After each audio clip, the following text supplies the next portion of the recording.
Bon, alors déjà, je suis désolée, hein, comme vous pouvez le voir, de ce côté-là, il y a un truc bizarre qui se passe. J'ai nettoyé 40 fois l'objectif de mon téléphone, je sais pas ce que c'est. Donc, je vais éviter d'aller de ce côté-là. Donc, oui, alors au début du confinement, je vous avais dit, ouais, va y avoir confinement, je vais lire toute la journée, va y avoir 300 000 livres sur lesquels je vais devoir parler, mes vidéos vont durer 3 heures. Ce mois d'avril était une catastrophe. Je n'ai quasiment pas lu. Et pourquoi j'ai pas lu? Ben, tout simplement parce que j'ai passé mon mois d'avril à regarder des films sur Netflix. Oui, désolée, je plaide coupable, voilà. Donc forcément, ça m'a pris du temps, donc j'avais moins de temps pour lire. Et fin avril, je me suis dit, merde, c'est vrai que j'ai une vidéo à faire, il faut vite que je les finisse. Du coup, j'en ai fini deux. Bon, il y en a un que j'ai fini au mois de mai, mais... Ah, chut, taisez-vous. Premier livre, Agnès Abécassi, Soirée Sushi. Alors moi, je le dis comme ça, pour vous, ça ne vous fait rien, mais moi, ça a un truc spécial parce que, comme d'habitude, je l'ai vu dans un rayon d'un supermarché dont je tairai le nom. Mais voilà, j'avais quoi? J'avais 10 ans, un truc comme ça. Et du coup, je l'ai vu et j'ai retenu Agnès Abécassi, Soirée Sushi. Et du coup, bah, déjà, je pensais qu'Agnès Abécassi c'était dans le titre, mais bon, ça c'est parce que j'ai été stupide. Et je sais pas pourquoi, ça m'a inspiré. J'avais envie de lire ce livre. Pourquoi? Je sais pas. Donc j'ai supplié ma mère de me l'acheter, elle a refusé. C'est normal, c'est ma vie. Donc quelques jours plus tard, on était chez des amis à elle et je lui en parle et je fais, tu sais, Agnès Abécassi sur un sushi. Et tu sais, en mode glissade pour que ça tombe pas dans l'oreille d'un sourd, tu vois ce que je veux dire. Et donc quelques jours plus tard, la copine de ma mère m'offre ceci. Donc j'étais aux anges et j'ai voulu commencer à le lire. Et je l'ai pas lu. J'ai lu les deux premières pages et je sais pas, j'ai arrêté de le lire. Pourquoi, je sais pas. Peut-être parce que je savais ce qu'il y avait ensuite. Bon, déjà de base, ça m'a fait chier que ce soit une adulte. Parce que, je sais pas, mais elle avait un comportement de gamine. Je me suis dit, encore un truc d'adolescent, machin. Et en fait, c'est une adulte. Voilà. Ça a un peu gâché mon délire. Enfin bon, bref. Je sais pas si c'est mieux ou si c'est pire qu'elle soit une adulte, mais en tout cas, un livre qui raconte l'histoire de trois copinettes qui font une soirée pour parler de leur histoire de gars et dire ouais les garçons c'est nul de toute façon. Non merci, c'est bon, hein. Surtout qu'il y en a une quatrième qui se ramène et qui leur dit les garçons sont pas des nuls, c'est juste que nous on est des princesses, on mérite le meilleur des meilleurs, the best of the best. Alors déjà, toi tu vas redescendre sur terre, hein. Et si t'es célibataire, ça m'étonne pas trop. Si tu parles comme ça aux garçons, tu m'étonnes qu'ils te dégagent. Du coup, voilà, ça m'a un petit peu saoulée parce que bon, hein, les clichés de filles, voilà, on les connaît. Mais le pire du pire, c'est qu'elles ont chacune un enfant. Enfin non, il y en a une, elle a un garçon, une autre, elle a un garçon et une fille, et le personnage principal, celle qui est narrateur interne, elle a deux filles.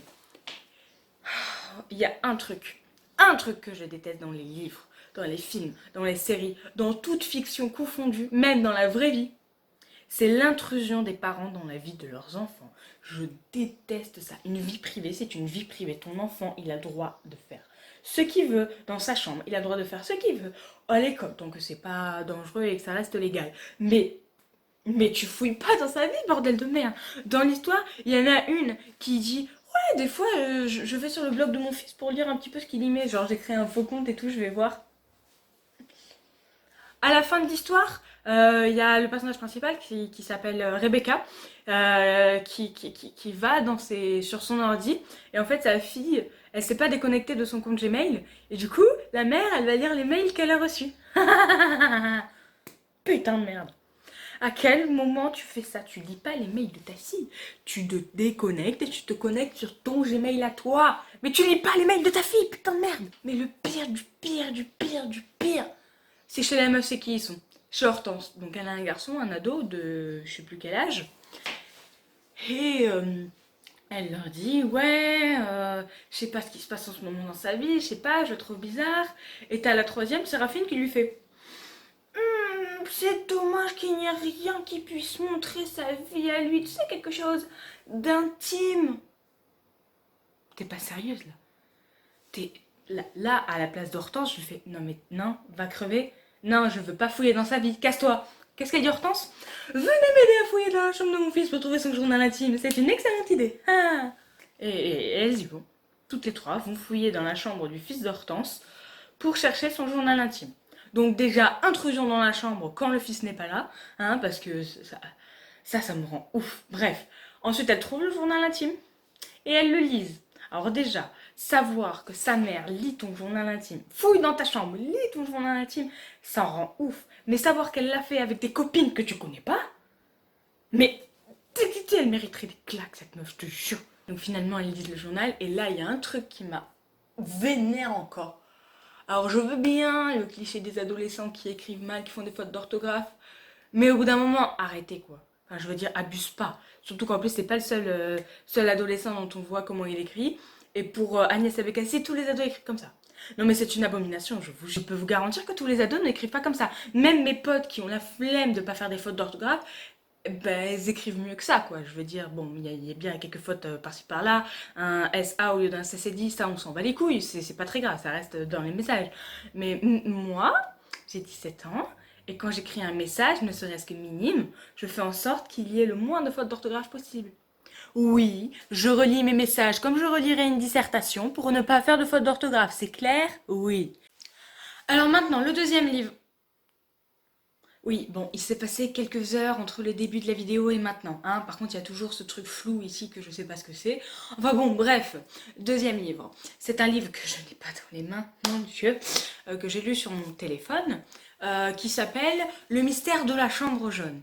Alors, le pitch m'a plu de fou, genre, imaginez une chambre, enfin une petite pièce de, on va dire, 10 mètres carrés, où il y a seulement un lit, une seule fenêtre avec des barreaux à l'extérieur et les volets fermés de l'intérieur, la meuf qui entre dans la chambre s'enferme à double tour et qui crie à l'assassin, à l'assassin. Elle est en train de se faire tuer, la meuf. Son père, puis un autre gars qui habite dans le château, qui est en train de travailler dans la pièce d'à côté, défonce la porte de sa mère. Et quand ils entrent, il n'y a personne de plus que la fille. Alors déjà, première question, comment l'assassin a fait pour sortir? Deuxième question, qui est l'assassin? En vérité, cette deuxième question, on s'en bat les couilles. Moi, j'ai lu le livre juste pour savoir comment c'était possible. Et effectivement, j'ai pas été déçue. Je ne vous spoilerai pas ce livre. Oh mon Dieu, non, vaut mieux pas. Faut que vous le lisiez, c'est incroyable. Enfin bon, bref. Et donc du coup, on a un petit reporter nommé Joseph Rouletabille, puis accompagné de son photographe Monsieur Sinclair. Bon alors Sinclair, c'est un nom de personnage en France très connu, très basique, un petit peu comme Lambert, mais je sais pas pourquoi j'aime bien. Franchement, je déteste hein, quand un truc est beaucoup trop souvent présent, mais Sinclair j'aime bien. Je trouve que ça sonne bien, c'est un bon nom, enfin bon bref, j'aime bien. Et donc, quelques jours après avoir commencé ma lecture, j'ai vu une pub passer sur France 2, comme quoi il allait avoir le film Le mystère de la chambre jaune. Du coup, je l'ai enregistré. J'ai tardé à lire le livre. Et comme je voulais pas faire comme dans la ligne verte, c'est-à-dire regarder le film avant d'avoir fini ma lecture, bah du coup j'ai dû attendre. Et du coup j'ai attendu un mois et demi. Mais franchement ça valait le coup. Non, il était bien ce film. Ce livre aussi. Le livre, ah, par contre, ouais, j'avais des moments de zapping, genre je lisais sans vraiment lire, mais ça me le fait tout le temps. Et donc il y a des passages que j'avais complètement zappés, et quand je les ai vus dans le film, j'étais en mode ah, en fait, c'est ça qui s'est passé, d'accord. Moi, j'avais pas compris. Sauf qu'il y avait un truc que j'avais oublié. C'est que dans un film, tout n'est pas mot pour mot comme dans le livre. Je devrais le savoir, je devrais m'en rappeler, mais j'avais oublié. Et donc, du coup, quand j'ai vu le film, je venais de finir le livre et j'étais en mode mais ils ont pris des raccourcis vachement longs.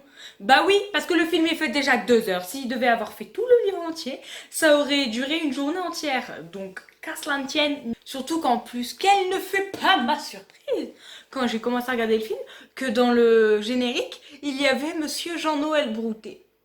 Alors oui, moi je vous dis Jean-Noël Broutet, vous dites hein, qui se dit ça, quoi?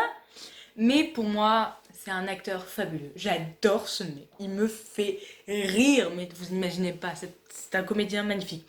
On a pu l'apercevoir dans la pièce de Laurent Baffy, dit Les Bonobos, dans une autre pièce de Laurent Baffy, dit Sans filtre, dans une autre... Non, non, je déconne. Enfin, moi, je n'ai pas vu dans une troisième pièce de Laurent Baffy, mais si vous voulez le voir un peu plus, il est aussi dans Par en mode d'emploi, la série.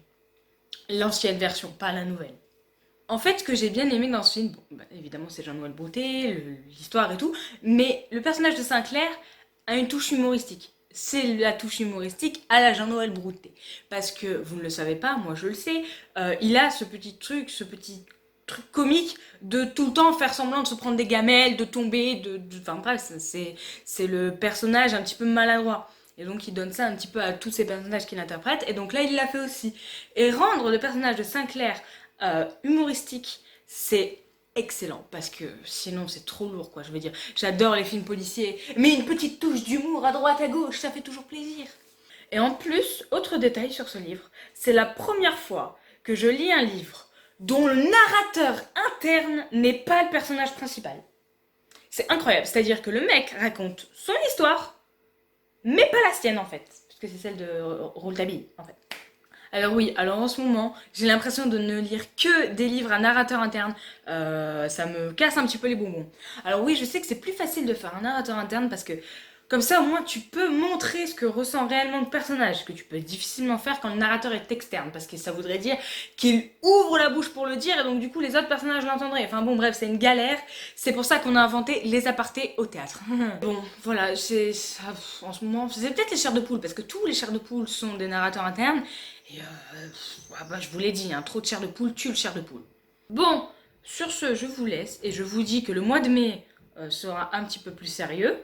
Peut-être en retard. Finalement, je sors les vidéos d'un mois précis. Le mois suivant, c'est... Enfin bon, bref.